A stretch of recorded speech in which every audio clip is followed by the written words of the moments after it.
रामकृष्ण हरी रामकृष्ण हरी। सकाळी तीर्थे निवृत्तीचे पायी तेथे पुढे देई माझे मना। आता तुला करी भ्रांतीचे भ्रमण वृत्तीशी मार्जन केले असे संत श्रेष्ठ श्रीमंत निवृत्तीनाथ महाराजांच्या संजीवन समाधीने पुण्य पावन भगवान 12 ज्योतिर्लिंगापैकी एक भगवान त्र्यंबकेश्वराच्या वास्तव्याने स्वयंभू गोदावरी गंगा मातेच्या उगमाने आणि स्वयंभू गिरिराज ब्रह्मगिरीच्या वास्तव्याने पावन झालेली श्री क्षेत्र त्र्यंबकेश्वर पंचकोशी प्रदक्षिणा हे क्षेत्र तसं प्राचीन आहे। या क्षेत्राला शिवक्षेत्र म्हटलेलं आहे। हा जो ब्रह्मगिरी पर्वत आहे तर हा स्वयंभू महादेवाचं रूप आहे। ब्रह्मदेवाने महादेवाला शाप दिला होता की तुम्ही पर्वत होऊन पडा, आणि मग ते पर्वत होऊन पडले म्हणून त्या पर्वताचं पहिलं नाव शिवगिरी। परंतु ब्रह्मदेवाला पश्चाताप झाला आणि मग ब्रह्मदेवाने त्या डोंगरावर तपस्या केली, तो नाहकच भगवान शिवाला शाप दिला। महादेव प्रसन्न झाले की बा माझ्या मनात तुझ्याविषयी काही नाही, तर ब्रह्मा माझे पोटीचे वा, आणि मग माझ्याविषयी तुमच्या मनाचा राग गेला हे कशावर समजेल असं ब्रह्मदेव म्हटले। म्हणून भगवान महादेव म्हटले की आजपासून ह्या डोंगराचं नाव शिवगिरी म्हणण्याच्या ऐवजी ब्रह्मगिरी, माझ्या भक्ताचं नाव मी या डोंगराला देतो, आणि मग नाव पडलं ब्रह्मगिरी असा इतिहास।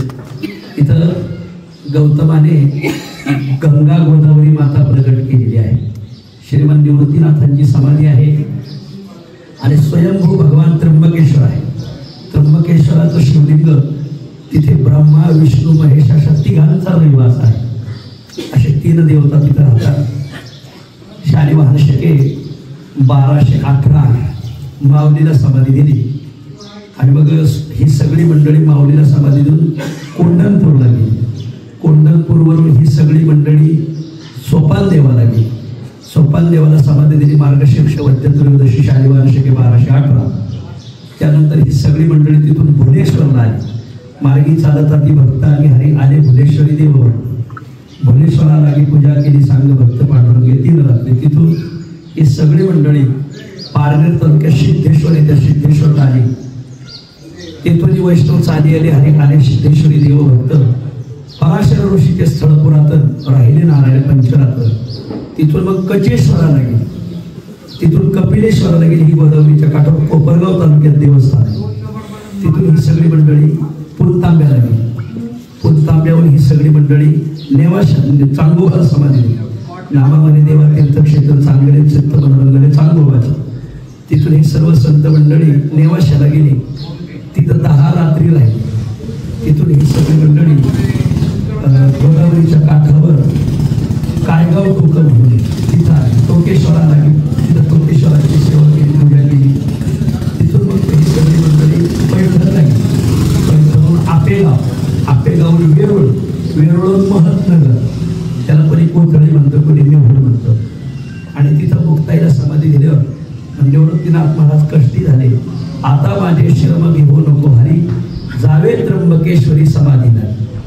आणि मग आता माझ्या कंठात प्राण आलाय, आता मला घेऊन चला।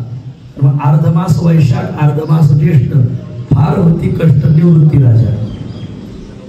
अर्धमास वैशाख म्हणजे वैशाख वद्य मास धरायचा, वद्य पक्ष। अर्धमास ज्येष्ठ म्हणजे ज्येष्ठातला शुद्ध पक्ष धरायचा। मग शुद्ध ज्येष्ठ शुद्ध पौर्णिमा म्हणजे वटपौर्णिमा।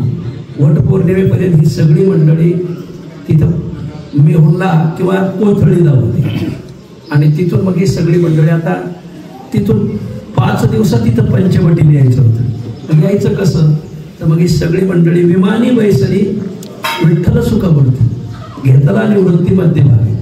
आणि मग निवृत्तीनाथाला घेऊन पांडुरंग सगळी विमानाने ही सगळी मंडळी सप्तशृंगा आले देव स्वर्गन उतरली विमानी नामामध्ये। आणि मग हे सप्तशृंगाला द्वितीया तृतीया चतुर्थी, ज्येष्ठ वद्य द्वितीया तृतीया चतुर्थी असे 3 दिवस सप्तशृंगाला राहिले। आणि मग पंचमीच्या दिवशी गेले पंचवटी, उतरले तटी गौतमीची। मग ज्येष्ठ वद्य पंचमीला शालिवाहन शके 1219 चालू झाला होता। आणि या वेळेला ही सगळी मंडळी पंचमीच्या दिवशी गेले पंचवटी, उतरले तटी गौतमीचे। आणि मग तिथून सुंदर नारायण गौरविले फार। हे सुंदर नारायणाचं मंदिर नाशिक शहरात आहे. पंचवटीचं स्नान करून मग ही सगळी मंडळी सुंदर नारायणाच्या दर्शनाला गेली. सुंदर नारायणाचं दर्शन घेऊन आता या मंडळीला सगळ्यांना त्र्यंबकला निवृत्तीनाथाला समाधी द्यायला यायचे, पण हरिहर किल्ल्याला जायचं होतं. सहसमुदायेशी उठावे शारंगधरा हरिहरेश्वरा जाऊ.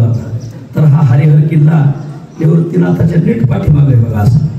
आणि मग ही सगळी मंडळी त्र्यंबकला आली आणि हरिहर किल्ल्याला गेली असं नाही झालं, कारण त्र्यंबक ओलांडून हरिहर किल्ल्याला गेली नाही. मग ही सगळी मंडळी कुठं गेली तर समाधीच्या अभंगाप्रमाणे सुरस सर्व तीर्थे आदी पुरातन केली नारायणे तीर्थयात्रा. सुरस सर्व तीर्थे असं बहुवचन आहे.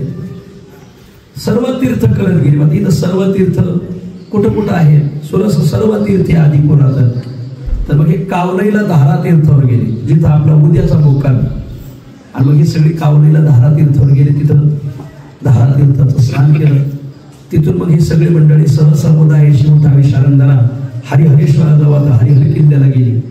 आपल्याला त्या हरिहर किल्ल्याच्या पायथ्याला जायचंय. हरिहर किल्ल्यावरून ही सगळी मंडळ साधू संत मंडळी तसेच चक्रतीर्थावर आले. आपल्याला ते चक्रतीर्थावर सुद्धा जायचं. चक्रतीर्थ भेजे इथं आले. चक्रतीर्थी पोहा म्हणती आला थोडं उतरले भार वैष्णवांचे.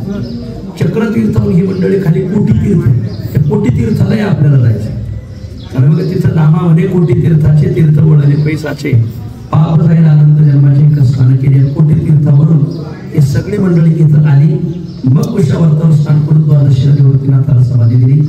असे या पंचक्रोशीमध्ये धारातीर्थ, चक्रतीर्थ, कोटी तीर्थ आणि कुशावर्त तीर्थ अशी 4 तीर्थ येतात. हरिहर किल्ला येतो आणि अशी खूप गोड प्रदक्षिणा आहे. ज्या मार्गाने ही सगळी मंडळी निवृत्तीनाथ महाराज मंडळी गेली तीच ही तीर्थयात्रा आहे. सुरस सर्व तीर्थे आदी पुरातन केली नारायण तीर्थयात्रा. गेली 5 वर्षापासून श्रीराम निवृत्तीनाथ महाराज पंचक्रोशी मंडळ जिल्हा नाशिक ही मंडळी या पंचक्रोशी प्रदक्षिणेचं आयोजन करतात. आणि आपण सगळी पूर्ण महाराष्ट्रातून मंडळी येतात. आज श्रीमंत निवृत्तीनाथ महाराजांचं दर्शन घेऊन या पंचक्रोशी प्रदक्षिणा प्रारंभ होणार आहे. आज आपण निवृत्तीनाथाचं दर्शन घेणार, कुशावर्तन गोदावरीचं घेणार, त्र्यंबक राजाचं दर्शन घेणार, ब्रह्मगिरीचं दर्शन घेणार आणि या दिंडीचं प्रस्थान होणार. सगळ्या महाराष्ट्राला विनंती की आपण जीवनात एकदा तरी ही प्रदक्षिणा केली पाहिजे. आणि एकदा आलं का दरवर्षी यावंच वाटतं. खूप सुंदर आहे. डोंगर रांगा, पर्वत रांगा, झाडी झुडपं. नाशिक तालुका, त्र्यंबक तालुका आणि इगतपुरी तालुका अशा 3 तालुक्यातून ही प्रदक्षिणा जाते. अतिशय गोडे, खूप पाहण्यासारखे आहे. सर्वांना विनंती की आपण या प्रदक्षिणेचा लाभ घ्यावा अशी विनंती. रामकृष्ण.